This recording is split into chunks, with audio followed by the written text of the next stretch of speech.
All right, everyone, how are you? Let's do this. Welcome to this week's episode of our podcast. It's called Is Breakfast Included? Thanks for stopping by. I hope everyone had a great Halloween. Did you give out candy? Did you get some candy? Dress up? You go to a party? Yeah, I didn't. On the show this week, we sit down with Vicky Warwick. Vicky is a bass player based out of Los Angeles. She's a touring bass player, a session bass player, and she also has a podcast coming out. We caught up with her. We talked about her career, what brought her to Los Angeles. We talked a little bit about the podcast and her likes and dislikes about touring. Well, we also found out what she likes for breakfast. It was a great conversation. Let's check it out. Tell everyone who you are and what you do. My name is Vicky Warwick, and I am a bass player. I tend to tour, and I play bass, synth bass, bit of backing vocals, and I've been doing that for a few years now. Yeah. Well, no pun intended. Where are you based out of? I'm from the UK, but I'm based out of Los Angeles in California. How long have you been in Los Angeles? So I moved to LA in 2019. I came to America first to New York. Mm-hmm. I loved New York, had a romantic idea about moving to New York, and it was great. I loved it, and started feeling more of a pull towards the industry in Los Angeles, though. A bit more touring stuff coming out of here, more pop gigs, and had a lot of friends who were in New York that then moved out to Los Angeles. So it seems it's I've noticed in the industry the folks who move out to LA get pulled to New York, and then vice versa. That's funny. Yeah. I had met an Australian girl when I was in LA years ago as well, but when I was just touring out here, and she had lived in both, and she said if you want to live in both cities, I recommend New York first and then LA, because I think it's probably quite hard to lose the sunshine, and I think New York has a hustle that's kind of good to get used to, and then bring that energy to LA. I've noticed that everyone's in a hurry in New York, and I'm like, but where are they going? It's just the pace of the city, right? It's like driving out in LA. Like, if you drive slow, I guess that's the only place where people are more fast paced in LA is on the highways. But I don't know. I think obviously coming from London, New York was like an easier fit for me in that sense. Yeah, I could run around, walk wherever I wanted, take the subway, and it was great. It was an easy transition for me. Right on. I'm going to back up a minute. Where are you originally from in England? So I grew up in Cambridgeshire, in a decently sized town.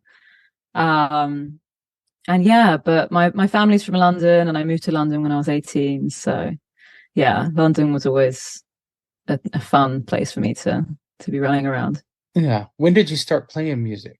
I always, dabbled a little bit. I have an uncle who likes to do music as a hobby, and would always pass on his, keyboards to me and things like that. So I always had an interest, but I felt like I never found my instrument until I was 12, and I started playing bass. I had a friend who had a very musical family, and she had she lives in this old house, and it's they have a barn conversion, which is their band room, and so she would just have us over, and she would get on drums, and it was kind of that classic. The bass was the thing that was left, and I thought it was great. I thought it was the coolest thing in the world. I loved that I could get a sound out of it immediately, thump around in it, using my thumb, and start playing a bit of a song.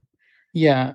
I think a lot of people who don't play bass, not musicians, non-musicians, they don't realize that the bass is not only an instrument that plays with the drum. You feel the bass, even without an amp, you can feel it. Did Definitely. You like that part of it? I did, yeah. I think I just liked how accessible it was, and I preach this for wannabe musicians now, I feel like, you know, picking up the drums and the guitar is like a bit of a steeper learning curve getting into it. But, you know, I always joke that you can learn bass in a day.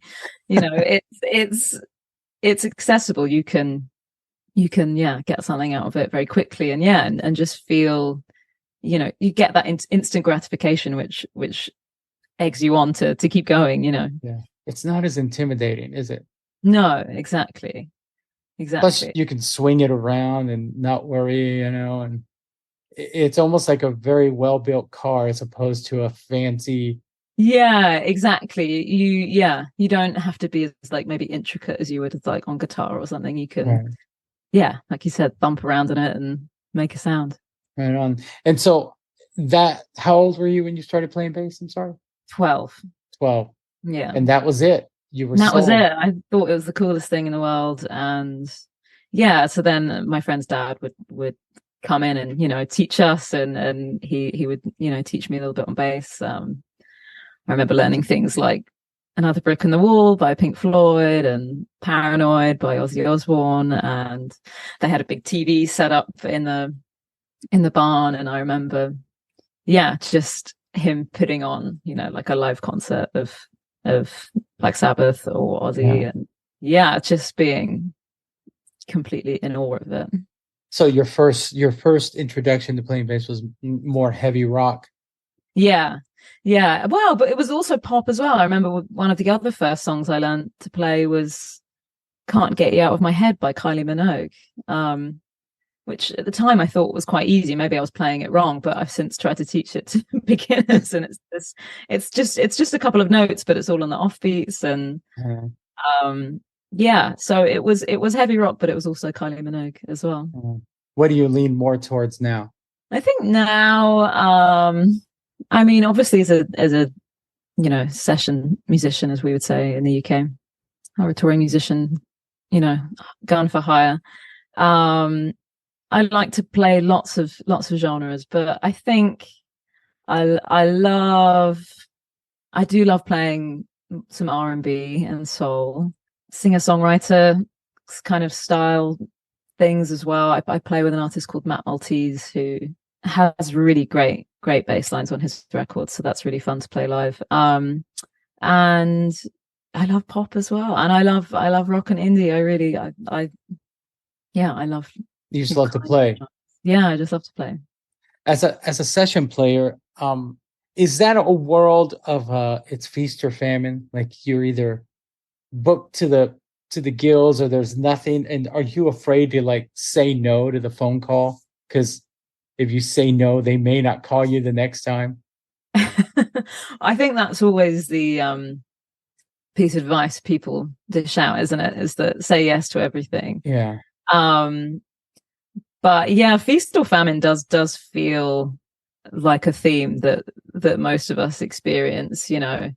And maybe that it's not, when it feels like famine, actually it's not that bad. It's just the open-endedness of it, right? Yeah. If you haven't got a gig booked in, it's that, oh my god, you know, it's so funny how some of us, yeah, that panic sets in after tour, if there's a sense of famine. But I think things always come through, but there is a lot of times when it is feast and things are absolutely insane. I know last year was a bit like that for me. It was obviously wonderful after the pandemic, but yeah, things get crazy. Yeah, I can relate. I'm on the backside of touring. I'm a technician, but you feel the tour is coming to an end and you haven't heard anything from your feelers that you put out, and nothing's really happening. So you just got to have that faith that something will happen, and then everything comes at you. Yeah, and then you're like, well, what, I want to take all of it, but I can't. It's a difficult thing, isn't it? I remember asking that to a guitar player I was working with in London when I was doing my first, you know, professional gigs, and he just seemed to be on so with so many different artists. I'm like, how do you make this all align? And I don't know, he just said it seemed to just work itself out most of the time. But yeah, it is crazy. I guess with crew, do you find it easier to hop on and off different gigs? Because obviously with musicians, it's like, having to do rehearsals and the whole thing. I meet a lot of guys. There's a lot of cats in our industry that will hop on and off tours during a tour, and they're so in demand that they'll be able to leave one tour and go do this and then come back. And I find it, because I'm extremely the word I'm looking for escapes me, but I find it hard to meet new people and then mesh well with them and then come back. So I anything that falls in my lap I feel that's the universe saying, this is your gig, now take it. Yeah. So I can't hop on and off of a bunch of gigs. I've been with the same one for 13 years. And then I was asked to sub for another long-term gig and then another one. And then now I've ended up where I am. And it feels like I belong here. And at the same time, your insides are shattering because you're so nervous about it. Yeah, it is a big gear change, isn't it? To go from camp to camp. And it is this lovely feeling when you find a group of people that you feel really comfortable with. Yeah. Because I think, when you walk in, like, these are my people, or I'm not going to be here long. Yeah. Yeah. Finding your people is really, I have talked with a lot of people about the kind of trifecta of choosing a gig, right? The music, the money, and the hang. Like, do you like the music? Is the money all right? Is it good?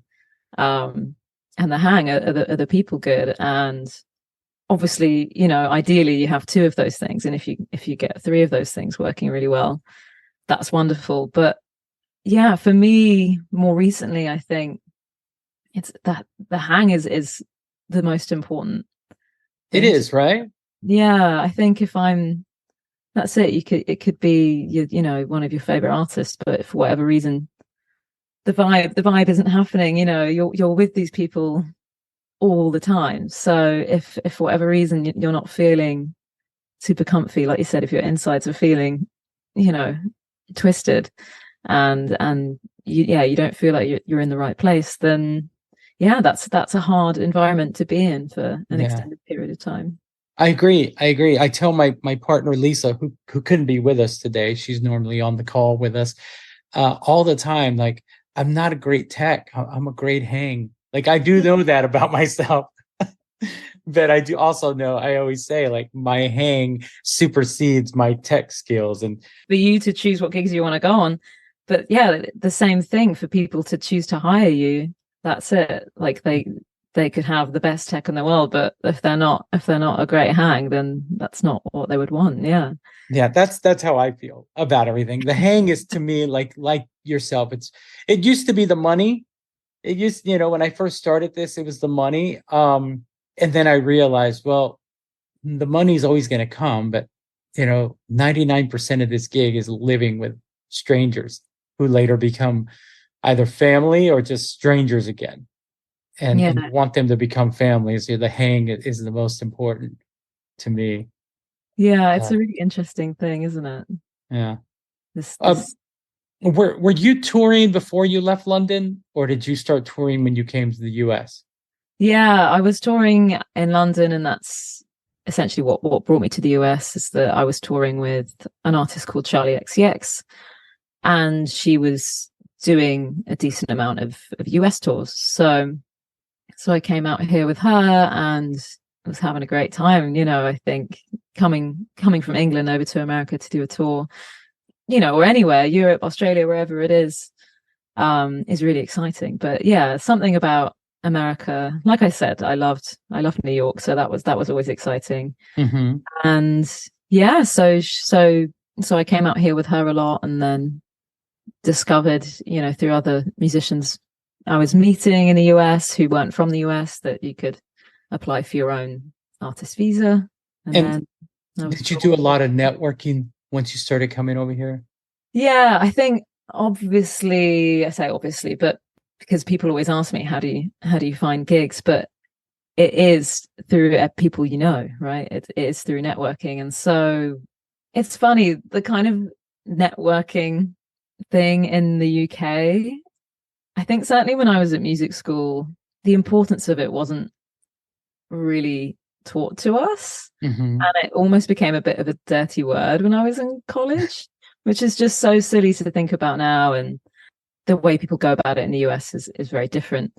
But yeah, it's kind of funny to think about, networking. I think I always just looked at it as meeting people and seeing what kind of gigs were around. Yeah. Yeah. Does it make you feel good when you get that phone call and it's like, maybe somebody that you admired, somebody who's playing or whose work ethic you admire, and they've given them your name, like this is your person right here. Does that make you feel good? Yeah, that's a great question. I think that's always a wonderful thing. With the Charlie gig, I think a lot of people had put my name forward for that, which was a really nice feeling to hear from them, like, oh yeah, we've had your name thrown in the hat more than once. And yeah, that is a wonderful feeling. Obviously you want to have that reputation. Yeah, because it's a lot of trust in the person referring you. Yes, it's a lot of that means they know you personally, that you're the hang, they trust your abilities, that you could do the gig, and they know you won't screw them over, like you're not going to go and embarrass them. So, I mean, I feel the same way when I get referred. Immediately, I start thinking like, okay, I'm not good enough for this gig. Why did you even put me up for this gig? Why'd you give them my number? And then all that goes away, and I'm like, okay, don't embarrass them. Yeah, you have to trust that they put you forward because they think you're right for the job, right? And yeah, if I refer people, I feel the same. I want to make sure that it's a good referral, but that's what this industry is based on, right? Referrals. Yeah. Even I think that's what the whole work industry, everyone got their job because someone put their name up for it. Yeah. I don't think, and that it happens even in the entertainment industry. Yeah, for sure. I mean, that's it. People always ask me, oh, how do you get your gigs? Do you have an agent, or just word of mouth and referrals and meeting people? Networking. So you do all your own negotiating when you get the gig, and yeah, exactly. That's it. There's not, maybe some people do, but I don't think many instrumentalists I know have, a manager or anybody that does that for them. So yeah, you're on your own. So yeah, you have to hustle and get out there. And yeah. Are you still learning as a you're a hired gun, but are you still learning as an independent artist that, okay, I agreed to all these terms and I didn't know about this, so the next gig that'll come up first? Oh, always.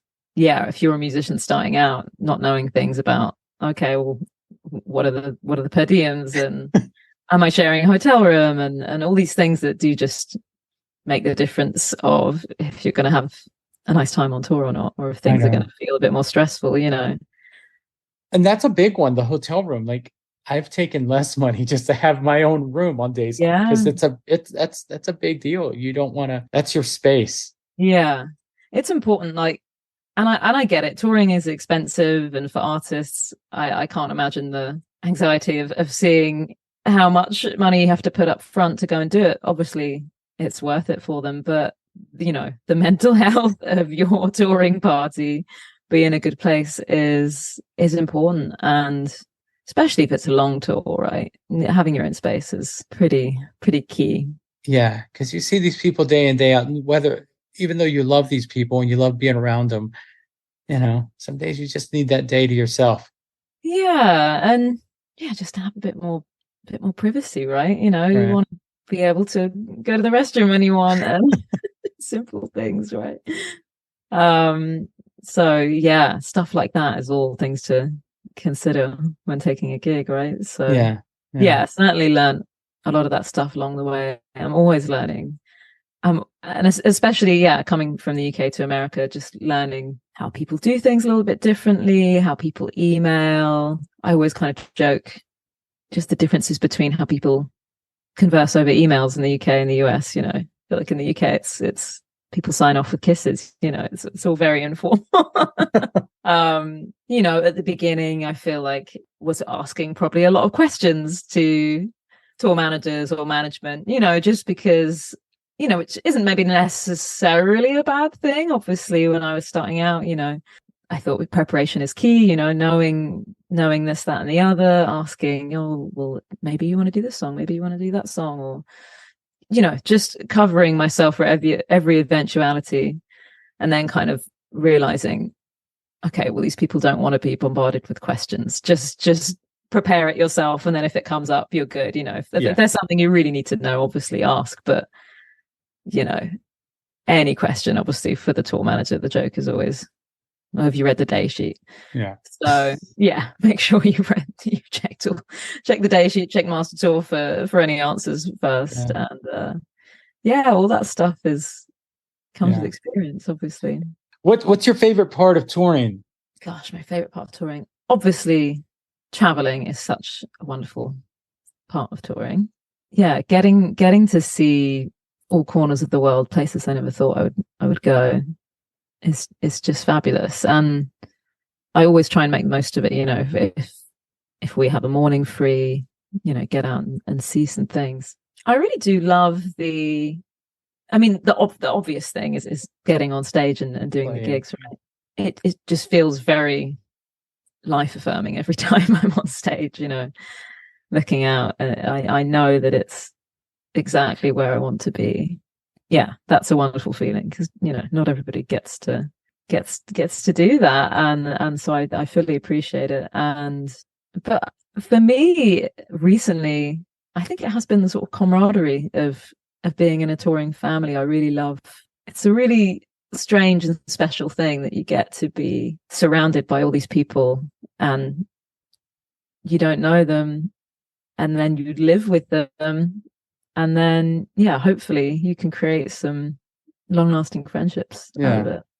I agree. I tell people when they ask me, and I've been doing this for a while, but the best way I can explain it that someone can understand is there's a movie called Almost Famous, and the bus scene where they're singing Tiny Dancer. I was like, that's touring to me, because you can hate each other, and then one moment will change everything, and you're all laughing.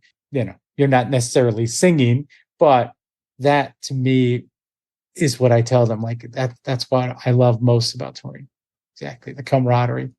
You go in as strangers and you come out as family. Yeah, it's just this weird bubble you're in, right? But it's really enjoyable to be in that bubble, and just every tour. I feel like there's certain things.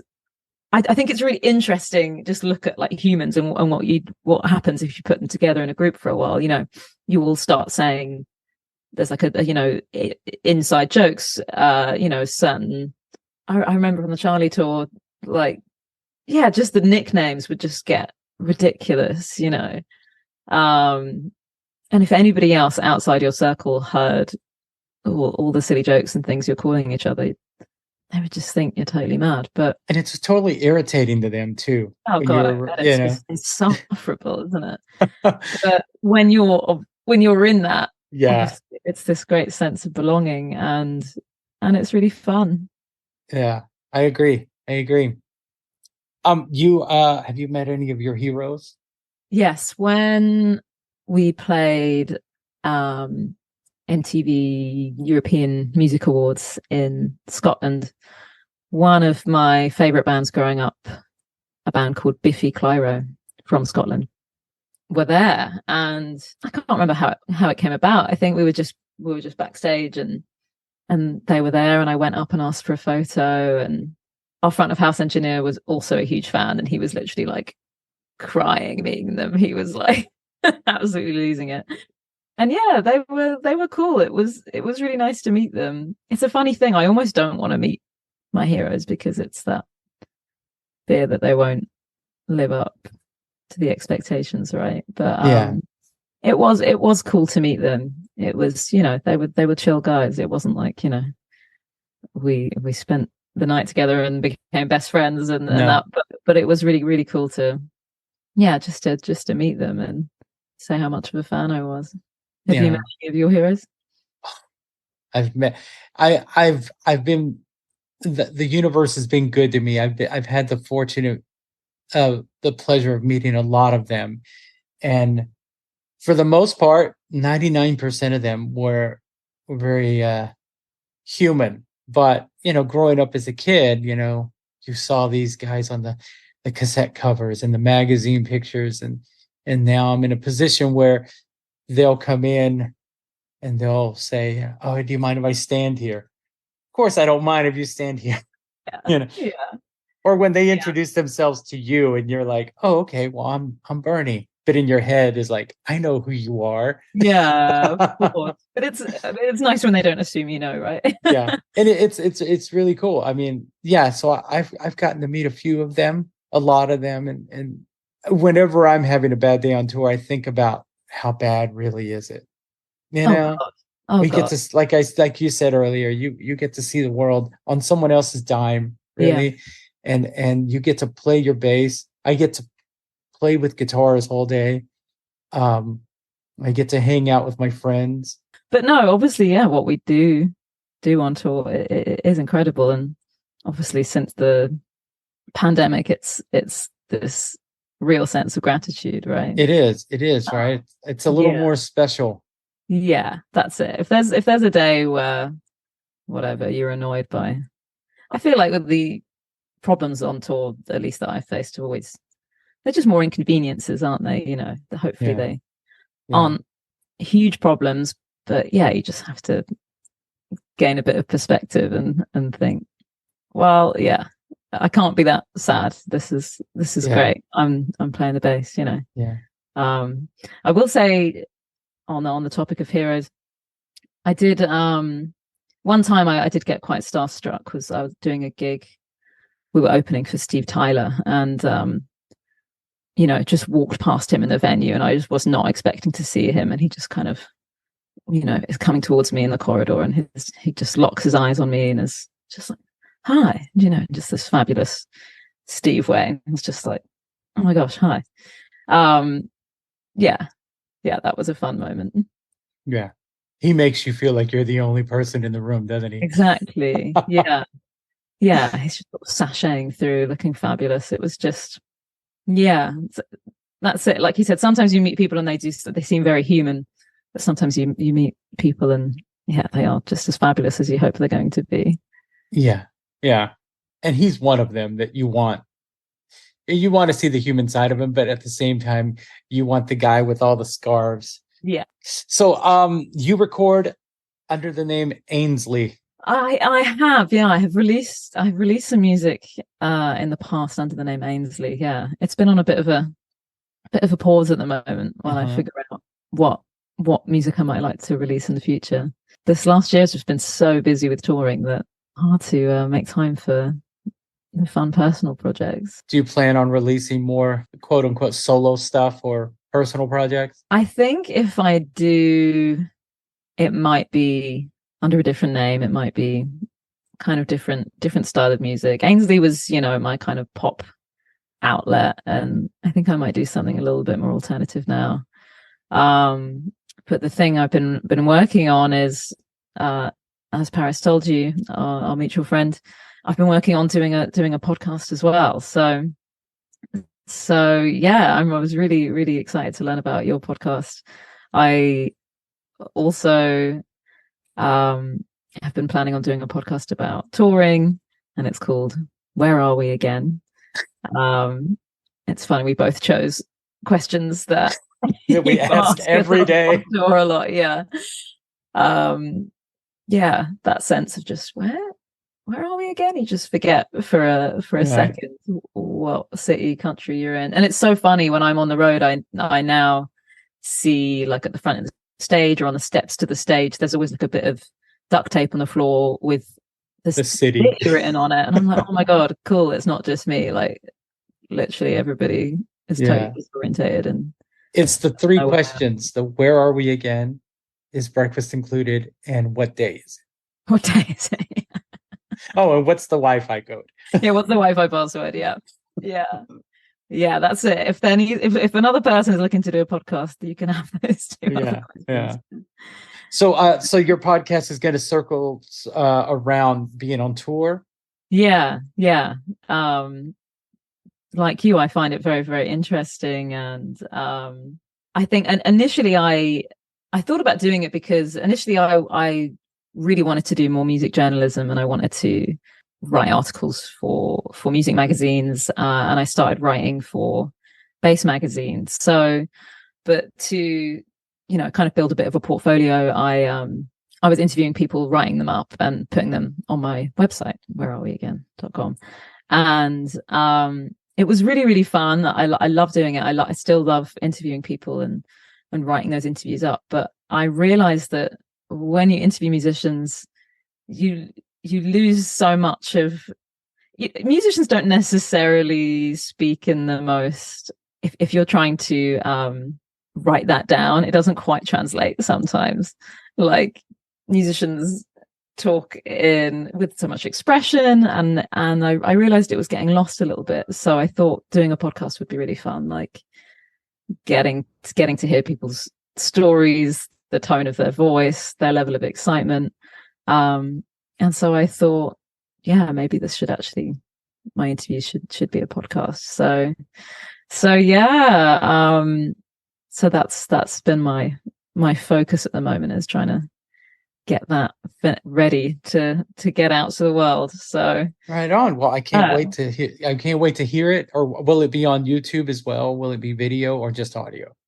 I'm figuring that out. The interviews I've done at the moment have been just audio, but do you put yours on YouTube? I don't. These are mainly just audio. Yeah. And like you, I didn't know what I wanted to do. I had these ideas of capturing footage on tour and putting it on YouTube, and I didn't know how to. Everything I did was lack of confidence. I'm going to do this, and then I wouldn't, because, like, I think, well, because putting yourself out there is you're setting yourself up, especially these days, to be criticized and laughed at. And so I constantly think people are laughing at me. And it wasn't until the pandemic that I thought, well, we're all on the same playing field now. Everyone. Yeah. Not only me, but huge television stars are on the same, and that's why I started it. And then I thought, well, who do I know? I know a lot of independent musicians. I know a lot of artists. I know a lot of people, tattoo artists, and so forth. And then once we started touring again, it opened up a little more, like, hey, I can do crews now, and we can talk about what's going on, how they got into this. And so I find it a really good outlet for me. I hope you do too. I hope you find what it does for me. Thank you. Because it's fun. Yeah, I'll certainly be coming to you for any advice. I think that's it. It's just fun, isn't it? And we have this unfair advantage of being connected with all these wonderful people, and I just think it's so interesting. Yeah, I really want to interview like a pyrotechnic, or I went to see Pink last week, and she is on wires and is like flying and trapezing around the stadium, and I just thought it was incredible. I'm just always interested in how does that work? Like who is the person that sets up her harness, and how does that work? Because that's it. When you see a show, it feels so magic. And obviously I don't want to completely draw back the curtain on the mystery behind it, but just to have a bit of insight to how a show is set up, and like the day in the life of a guitar tech, and all these things. I just think it's really interesting. Still so many people don't know how all of these things happen, and it's really interesting. I think I did something recently. We were on tour, and I interviewed a local stagehand, someone from the venue that I met that morning. And then I just decided, I asked him, I said, hey, would you mind talking to me for about 20 or 30 minutes? And he said, if you give me some guitar picks, I will. Amazing. I just grabbed a handful and I said, here, take as many as you want. But I found that the reception of that episode was really cool, because it was somebody that they are in the industry, but they're and it's a different world. They see artists come and go every day. Unlike you and I, we have that routine every day. You load in, you set up, when you have to walk to the stage, which side you're walking on, where you're going to stand in the open. But theirs is different every day. They deal with different crews, different bands every day, and people really reacted to it. They, Yeah, yeah, I bet. I love that. Yeah, that's such a great idea. I yeah, think, and that's it, actually interviewing somebody who, if you're interested in being in this industry, like being a local stagehand is a great way to get into it, right? So yeah, learning about how somebody on that level gets in, I think it's, yeah, it's so interesting, and everybody's perspective is different, right? That's it. Your day as a guitar tech versus the, wardrobe person's day is so different. So it's really cool to see how yeah. that comes together. Versus the wires guy, right? Like Yeah, if my rig goes down, I think I can fix it before the song's over. If something, but the wires guy, nothing better go wrong with the yeah, wires guy. yikes, yeah, exactly. You know, So it. I didn't think about that till you said it, and I thought, well, I've never thought of how it works. yeah, yeah, I'll have to find who the wise guy was for Pink, and see see Yeah. if I can chat with him, because Did you ever think at 12 years old when you picked up that bass that no one else wanted to pick up in that barn? Did you think you'd be here right now? I mean, it is mad, and I do think it is nice to look back and think of 12-year-old me, and be proud of myself, of course. Um, Are you proud of yourself, Vicky? yeah, of Good, course. good. I think, yeah, I feel so lucky to do what I do every day, and yeah, it's mad. I think I always knew I probably wasn't going to do something super. I don't know. I didn't think I didn't want to be a doctor, or I think I was always going to hope that I was doing something creative and silly. But I'm really glad that I've been able to make it work, and had the support of family and people around me to, yeah, make it happen. That's great. That's good to hear. Yeah. How about you? Did you ever think you'd be You know, for you too? I didn't. I at starting to play guitar when I was very young, and you all want to be. Everyone wants to be on stage. Everyone wants. You picture your posters on the wall. I want to be them, and I want to be here. And no, I didn't think. And I started this very late. Like I had gone through the first part of my life before this happened, before I fell into this industry.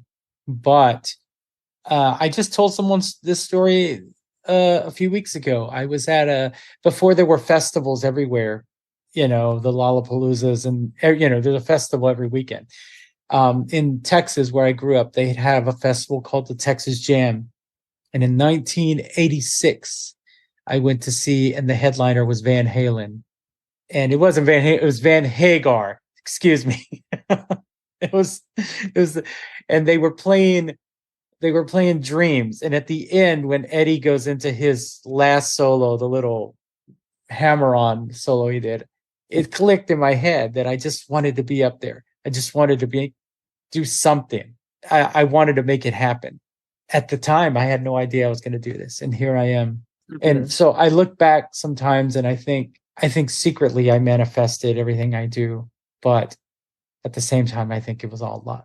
Yeah. I think it was the Just kind of universe just happens, doesn't it? guiding me there. Yeah. But I love it. I don't take it for granted. It takes you're gone, you miss things, you miss people. We're very fortunate to do what we do. I think it's a privilege. So I don't take it for granted. And I wake up and I, some people, I thank the universe that I'm here, That's because it could be a lot worse for me. Oh gosh, yeah. Yeah. I'm Sorry. sorry. I didn't mean to get so deep Uh, there. no, that's fabulous. That's fabulous. I think you do have to get deep and appreciate what you have going on. Um, yeah, not a lot of people get to do a job they love, and that's fine. Work isn't everything in life, but it's wonderful if Yeah. yeah, you get to earn money doing something that feels really great. Yeah. And like you said earlier, or early in my career, it was about the money. That used to be the first thing I would ask. Well, how much does it pay? You have certain things you need to take care of in your personal life, so money isn't very important. But now it's really about, like, do I want to do this? Like, it's really about the hang. It's really Yeah. about the people. When I came out here 2 weeks ago, almost 3 weeks ago, if I wouldn't have felt the vibe, I would have said, this isn't for me. But I'm here because, I've been made to feel very welcome. And I mean, you know, Yeah. so Yeah. Yeah. That's I can't quit repeating that because I think it's 100% true. And I cross paths with guitar techs and lighting techs and audio techs who are very jaded. And that's why my one message to new faces, because you've seen a lot of new techs, a lot of young techs since the pandemic. A lot of people didn't return to the industry. And I tell them constantly, like, don't get jaded, because this is a privilege for us to do this every night. It's weird, isn't it? Why do you think people get jaded? I don't know. I don't understand why. It's just ingrained in people to complain. Yeah. Or as British person would say, whinge. Well, British people are very good at complaining. So I don't mind a delayed flight. I don't mind waiting till 4 to check into a hotel. I don't mind any of that because I could be home making nothing for another 2 years. yeah. It's hard for us, right? Yeah, absolutely. I think that's it. Like you said, having the touring industry taken away from us has obviously given us such a great appreciation. But I think it is easy to complain, right? These things happen on tour that are inconveniences, and obviously traveling is always like not that fun. But I also think it becomes a bit of an echo chamber, right? If you're with a group of people that are complaining, then you start to feel, oh yeah, this is a bad situation.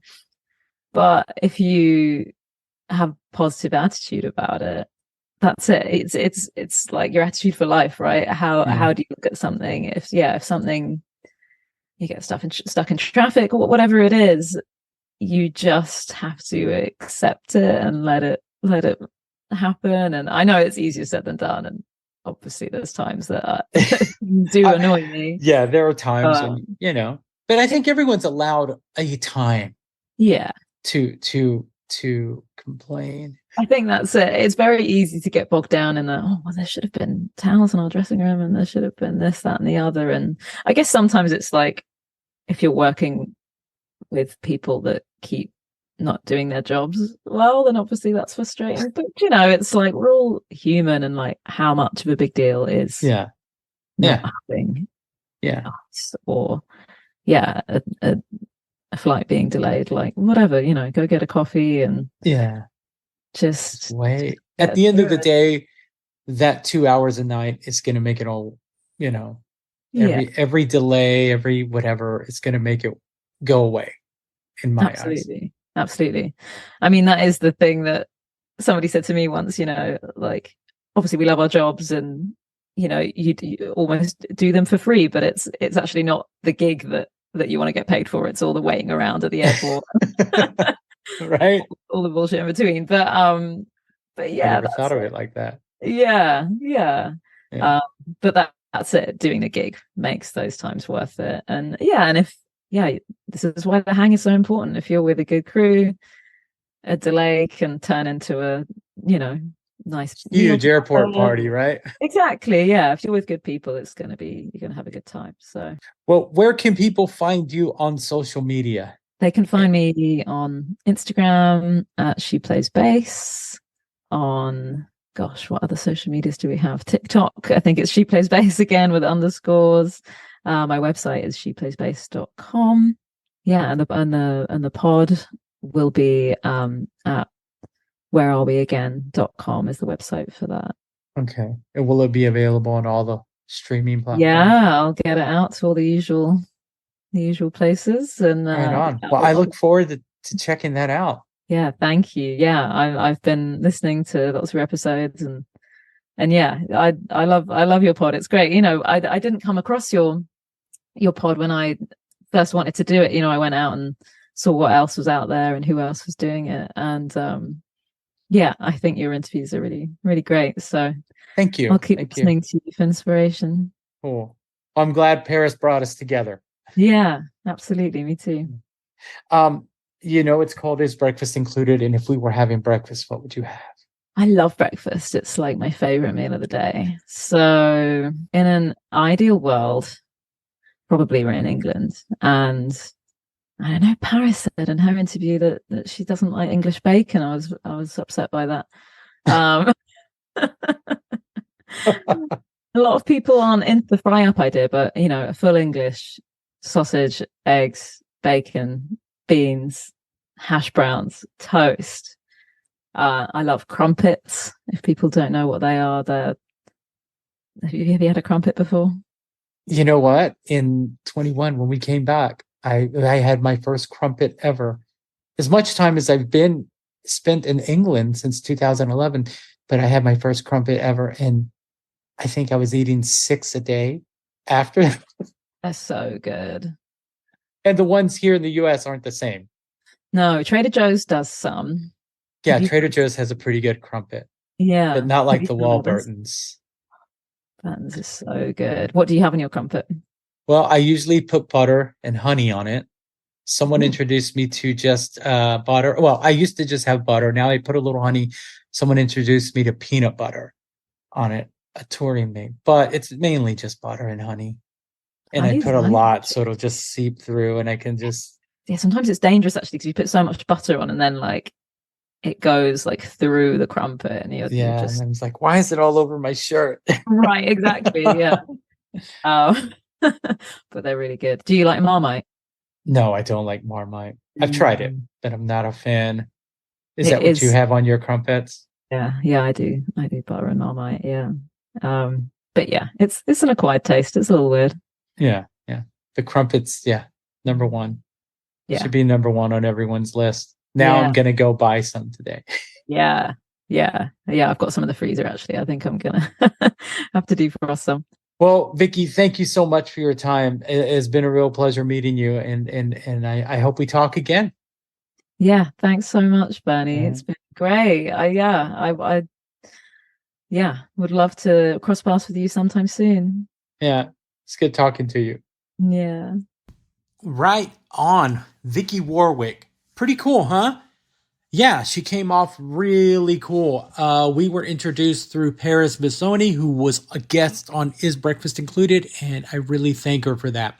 You can find out more about Vicky on Instagram at She Plays Bass, her website, sheplaysbass.com, and I really look forward to her podcast, whereareweagain.com. Make sure you check it out and support.